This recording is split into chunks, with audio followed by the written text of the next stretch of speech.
Kaixo, egunon, ongi etorri kazetagureko saio berri batetara. Jurgi Bilbao nauzue, kazetaguneko edukatzaileetako bat. Eta gaurko saioan, NFT delakoen inguruan arituko gara. Gaur egun modan jarri dan termino bat hau. Eta, hasi baino adinago eskertuko nizueke ondo ikusi eta entzuten daztela, konfirmatzen badidazue, komentarioen atalean. Bai? Hau esan da, sarrera modura, gaurko saioan, hori esan duten moduen, NFT-ak zer diren eta nola funtzionatzen duten azaltzen saiatuko gara. Modu honetara, arkaitz baten marrazkiagatik 260.000 euro ordaindu duen pertsona horri buruzko albisten atzan zer dagoen ulertzen saiatuko gara. Kazetagunea, honen inguruan arituko garen lehen aldia denean, gaiak edonor ulertzeko moduan landuko dugu, teknizismo barik. Eta hori dela eta teknikotasunetatik urruntzen saiatuko gara, azalpena denontzako ahalik eta errazena izan dadin. Bai? Dana den, gogoratu, zerbait ez badozue ulertu eta nik lagundu aldizue dela pentsatzen badozue, komentarioen atalean idatzi dezakezue. Eta, lehenik eta bain hori, NFT-ak ulertzeko jabetza ez fungiblea. Zer dan ulertu beharko genduke, ezta? Jabetza ez fungible, hau da, munduan bakarra edo originala den zerbaiten jabe izatearen ideiaz hitz egin beharko genuke. Azkenean, bakizu gauza guzti hauek kanpotik datozenak eta hitz hauek amoldatzen, gure hizkuntzara amoldatzen joan behar garela. Momentuz ez dago tradukzio definiturik, baina literalmente ez zuntxigarriak izango lirateke, ezta? Ez fungibleak. Eta hau ezinbestekoa da, kontzeptu hau ulertu izatea, NFT-ak zer diren ulertu izateko. Ondoren, NFT-ak zer diren kontatu dizuegu edo dizuet, eta hauek nola funtzionatzen duten ere labur azalduko dugu. Sesio laburtsoa da, 30 bat minututan ez du askotarako denborarik ematen, baina, ideia da, zuek honen inguruan hurrengoko batean entzuten duzuenean, bai albistegietan edo bai norbaitek hitz egiten dizue delako honen inguruan, ez dadin zuentzako zerbait arrotza izan, sonatzen dizuen zerbait izan dadila. Ondoren, 30 minutu honetan kontatzen dituzuetana, zuen interesakoa izango balitz, gogoratu YouTubeen bere bai, hainbat kanal eta pertsona duzuela honen inguruan aditzen diezenak eta bertan sakonago jakin edo ikasi ahalko zenduketen zer den, nola funtzionatzen duen, nola lortu eta bar. Beraz, lehenengokoa izango litzateke hori, zer den ulertzea, ezta? Non-fungible token hauek. NFT hitzak non-fungible token esan nahi du, literalmente hori da esan nahi duena, hau da, zuntziezina esan dutxoten moduen. Zuntziezina den token bat, hain zuzen ere. Tokenak negozio eredu bati esleitzen zaizkion balio unitateak dira, adibidez orain aldian, hainbeste fama hartu duten kriptomonedak, Bitcoina eta gainerako kriptomonedak, kriptotxamponak sonatuko dizuete. Eta hain zuzen ere, lehen biztara kontrakoak diren arren, Bitcoin bat ondasun fungigarria baita, eta aldiz NFT bat zuntziezina. NFT-ak harreman oso estua du kriptotxampon hauekin, batez ere, erabiltzen duten teknologia dela eta. Hain zuzen ere, blockchain delakoa. Apurtxo bat beranduago, hitz egingo dugu kontzeptu honetaz. Ulermen hobet baterako kriptotxamponak balio biltegi gisa uler ditzakegu, ezta? Adibidez, urrearen antzeko zerbait. Urrea erosi eta saldu dezakegu, eta erosle kopurua handitzen denean, honen presioak ere gora egiten du. Erosle kopuru aldiz jaitsi egiten bada, balioak ere bere egiten du. Eta kriptotxamponen jarrera ere berdina izan hori da. Urrearen moduan funtzionatzen du. Zenbat eta gehiago erabili, balioa handitu egiten da, eta zenbat eta gutxiago erabili, balio txikiago bat izango du. Baina azken finean urrea da, esan dugu moduan. Eta kasu honetan, pepita bat beste batekin truka dezakegu, arazorik gabe. Fungiblea baita. Hala ere, badira urrez egindako beste ondasun batzuk, bai? Kolganteak, erlojuak, ez dakit, beste objektu batzuk urrez egin daudenak. Eta diferentzia honek beste balio mota bat ematen die. Bai? Beraz, urrez, ondasun edo artelan batekin egindako balio bereizgarri horren bezala, NFT-ak ere ezin dira balio berdina duen beste batekin aldatu edo trukatu. Eta hauek ondasun bakarra baitira. Azken finean, bi NFT ez dira elkarren arteko baliokideak, bi margolan berdinak ez diren moduan. Ezta? Beraz, urrean antzeko zerbait da, baina ez da urrea. Baizik eta behar bada gehiago hurbilduko lirateke urrez egindako beste objektu horri. Vale? Hori dela eta NFT baten artelan handi bat izango balitz bezala ulertzen ezake adibidez. Da Vinciren Mona Lisa, non munduan bakarra dagoen. Eta arte galeria zehatz batean kokatuta Louvren kasu honetan, ezta? Hau, zuk zure etxean izanez gero, jatorrizkoa salgai balego, claro, hau pentsazina da, salgai balego bakarrik erosi ahal izango genuke, ezta? Beraz, nahi izanez gero, kopia bat ere lor genezake. Bueno, kopia bat bai aldugu lortu. Baina beste balio txikiago bat izango luke, claro. Ez bai litzateke originala izango. Hauze bera da NFT-ak egiten duena, baina modu digital batean. Bai? Produktu digital baten jabetza originala ematen dizu. Hobeto ulertzeko beste adibidez jarriko da. Kasu honetan, adibidez, NFT-ak Michelangeloren David artelanarekin konparatuz. Munduan bakarra dago eta hau Florentziako akademian dago, ezta? Norbaitek nahiko balu berdina gelditzen da, erosi egin beharko luke, claro, salgai egongo balitz, noski. Edo bestela, kopia bat eskuratzeko aukera ere izango zenduke. Kasu horretan jada ez litzateke jatorrizkoa izango, claro, kopia bat da, ez da originala, eta horrek ere balioa galarazi egiten dio. Hori dela eta NFT-ak lan edo ilustrazio digitalei erantziak agertzen ohi dira. Hauen presioa benetan jendeak eman nahi ohi diona da. Eta gaur egun, ospearen gailurran dauden heinean, eta harrigarria iruditu arren, noski, lehen komentadoten moduan, badaude nortzuek 260.000 euro ordaintzen duten NFT bati atxitikitako arkaitz baten marrazkiagatik. Orduen harrigarria da, nola, norbaitek 260.000 euro gastatu aldauen, harri baten irudi bategatik. Beraz, honen inguruan eta hauen presioen inguruan bere, interes bat izango bazenute, googleatu eta jarri NFT garestiena, maskaro, azkenean finean informazio guzti hau, erderaz errazago topatuko dugu, eta inglesez, errazago orain dino. Beraz, hori, NFT garestienak eta bertan agertuko zaizuez irudi guztiak norbaitek erosi ditu, bertan jartzen duen presioetan.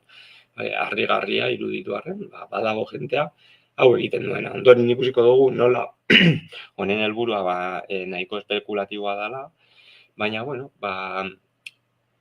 badaude zenbait pertsona edo profesionalei ondo datorkiena erraminta berri hau.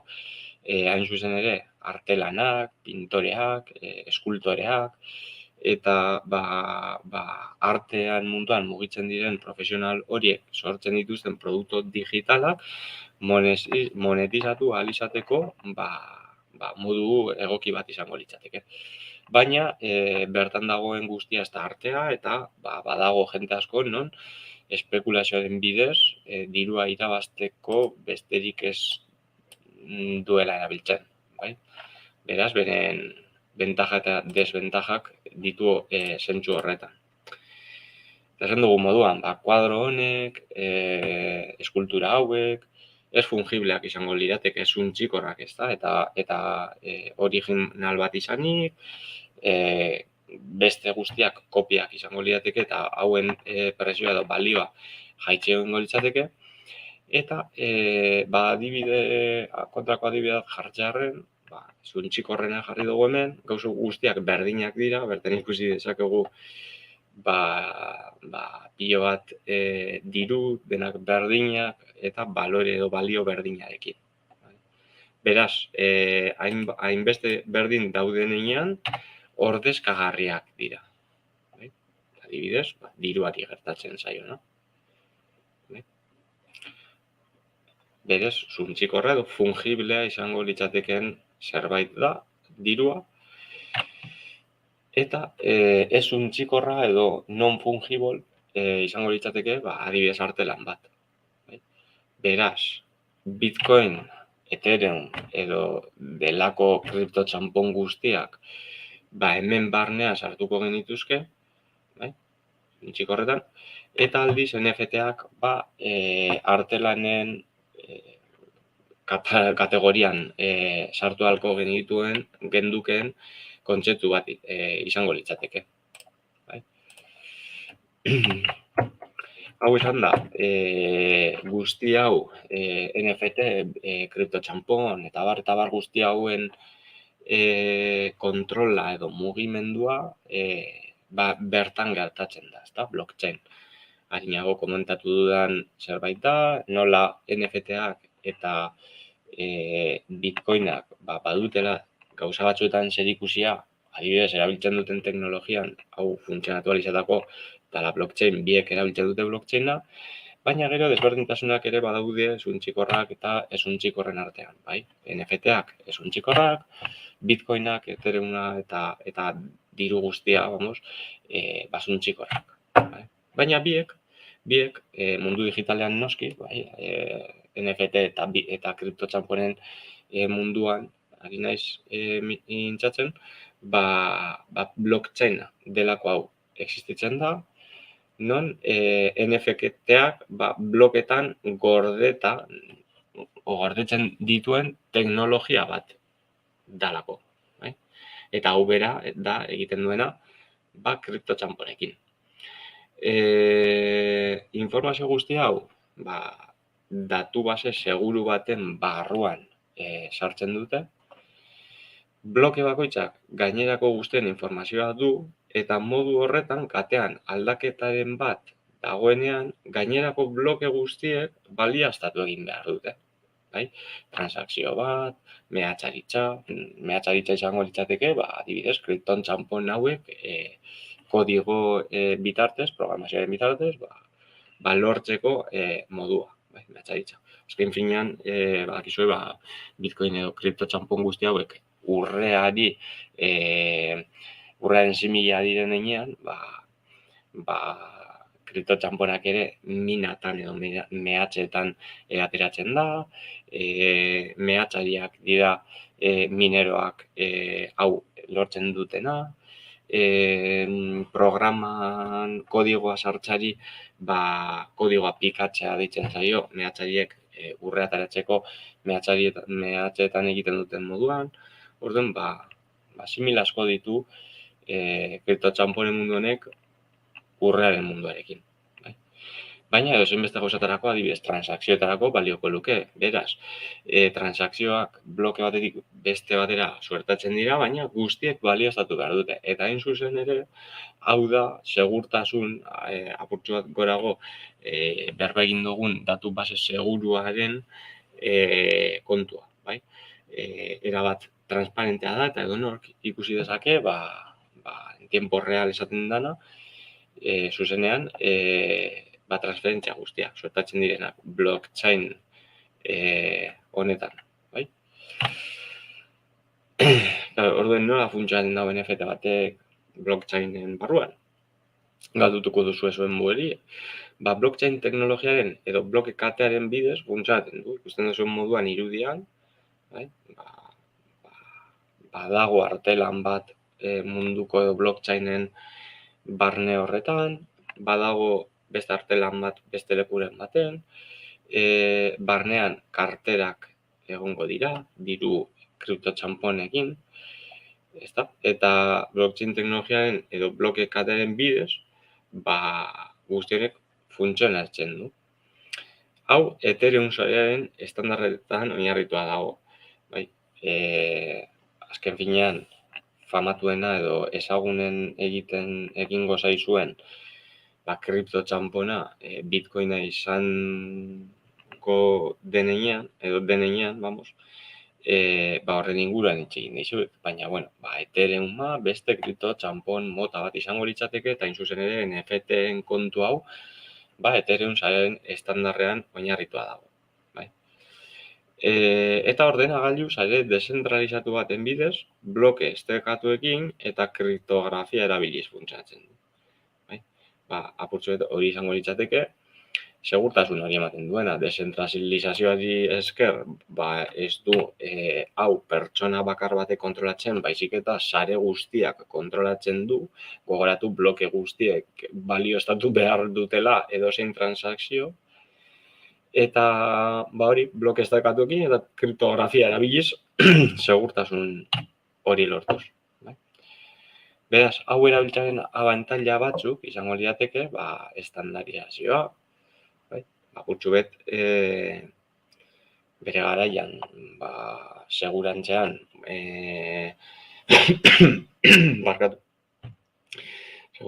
bere garaian, artelan bat erosi eta zure horman eske egitea, zerbait berritzailea zen, eta gaur egun, edozein etxetan aurki dezakegu edozein motatako kuadro, estetikoki, eta NFT-a ere interneten jaio da, hasieran jente gazteak edo kontrolatzen, pixka bat gai honetan kontrolatzen duenak erabiliko du, baina, apurka, zabaltzen ari den zerbait, ez da gizarte guztian zehar.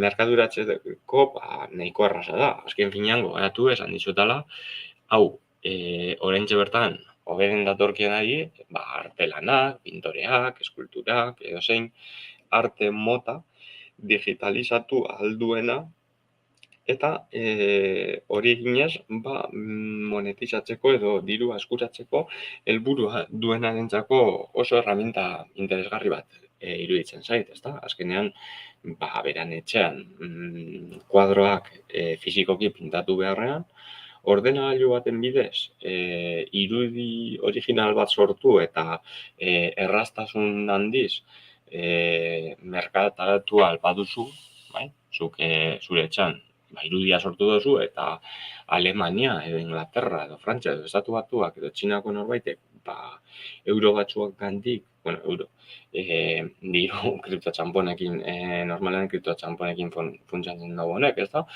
Baina diru bategatik, klik batekin zure pintura originala erosi, eta bera zure irudiaren jabe bihurtzagatik dirua onartu eskero, negozioa eginda egongo luke, ezta? Beraz, hor da, likidezia, bardin izango litzateke, hain erraza, non margo bat, marrazki bat egin, jentearen interesko marrazki bat izan beharko litzateke, ez du edozein marrazki balio, baina marrazkion bat egin, hauek saltzen diren merkatuan erregistratu, salmentan jarri eta norbaitek oferta bat egiterakoan, estatuz, dirua eskuratuko zen du. Eta alde ezintasuna, behin pertsona batek NFT bat erosi duenean, blockchain horren barrunean, ziurtagiri moduko bat dago, non ziurtatzen duen irudi horren jabea zu zarela. Baina dena, ez talez hain polita izango ere, desabantail batzuk ere baditu. Desabantail hauen artean, adibidez NFT-en egungo erabilera nahiko espekulatiboa dela. Lehen komentatu den moduan, badago jente asko, non euro batean erosi eta, denbora guztian euroak azberbaiten, baina Ethereum batean erosi eta bigatik saldu. Eta apurtzuet hori izango litzateke espekulazioa arduen. badaude pilo bat pertsona non erosten duten eta denboran gordetzen duten, etorkizunean horren balioa igoko delakoaren ideiarekin, bai? Ez dago zertan gertatu beharrik, bai? Askotan, de hecho, kontratokoa gertatzen hori da. 160.000 euro gastatu duen pertsona hori, ez dakit nola doan oera gauero, baina biharkoan balioa euro batera jaisten bazaio, 160.000 euro horrek galdu egingo lituzke, ezta? Orduen, bai, negozio interesgarri bat izan daiteke, baina arriskutza ere, bai. Beraz, edozein inbertsio mota, beste edozein inbertsio mota bat izango balitz bezala, uler genezake NFT-aren kontu hauek. Eta, beste esan taia bat ematearren egileen eskubideak nahiko mugatuak direla izango litzateke. Azkenean, eskubideak nahiko mugatuak dira, behin saldu duzula, litzateke zure izango, beraz? Baina, aldean, dirua berreskuratu duzu, orduan, ez dakit, ze puntu arte. Total, gauza askotaz egin dugu berba, saio txiki honetan, ez dago emoten denbora askorik bakoitzan sakontzeko, simplemente ideia zen, NFT delako zerbait existitzen dela jakinaraztea, apurtxu bat, ulertu alizateko, urrearen adibidea jarriz, artelanen adibidea jarriz, apurtxu bat nola funtzionatzen duen komentatuz, blockchain sistemaren kontua, eta beraz, labur biltzeko pare bat puntutan laburtu dugu saio honen kontzeptu garrantzitsuenak, alde batetik NFT-ak mundu ez ezaguna diren askorentzat, segurantzean zuetako askori zitzaizuen sonatzen ere, eta artea edo aktibo digitala garatzen laguntzen dute. Pintore bati, eskultore bati, edozein artista produktu digitalak sortu aldituen edozein artistari batez ere, ondo datorkion erraminta interesgarri bat izan daitekela hauen produktuak erraztasun handiagoz saldu alizateko. Eta gero, balio bakarreko benekotasun ziurtagiria, komentatu dutan, behin produktu bategatik ordaindu duzunean, ziurtagiri bat berreskuratzen duzu blockchain honen barnean, non dioen, marrazki original hau zurea dela. Zuzarela, produktu horren jabea. Eta blockchain teknologiaren bidez funtsatzen du, komentatu duten moduen. Eta honekin, eskerrak ematea besterik ezagik gelditzen, ikusten duten moduan, ez dago komentarioen atalean zarantzarik, ez dago dudarik, orain aprobetxatu nahi badozue, pare bat minututan zerbait idazteko, bestela, gogoratu, mota honetako bideoa gustatu zaizue, behek aldean duzuela me gusta delako hau, beste alde batetik, bideo mota hauek gustatzen zaizkizu ere bai, gogoratu kanalean suskribatu zaitezketela, bodoi gorritxo hori, non doakoa den, eta hurrengo txarlen inguruan, saioen inguruan, notifikako dizue. Eta hau esan da, eskerrak ematea, eta hurrengo arte, lagunok.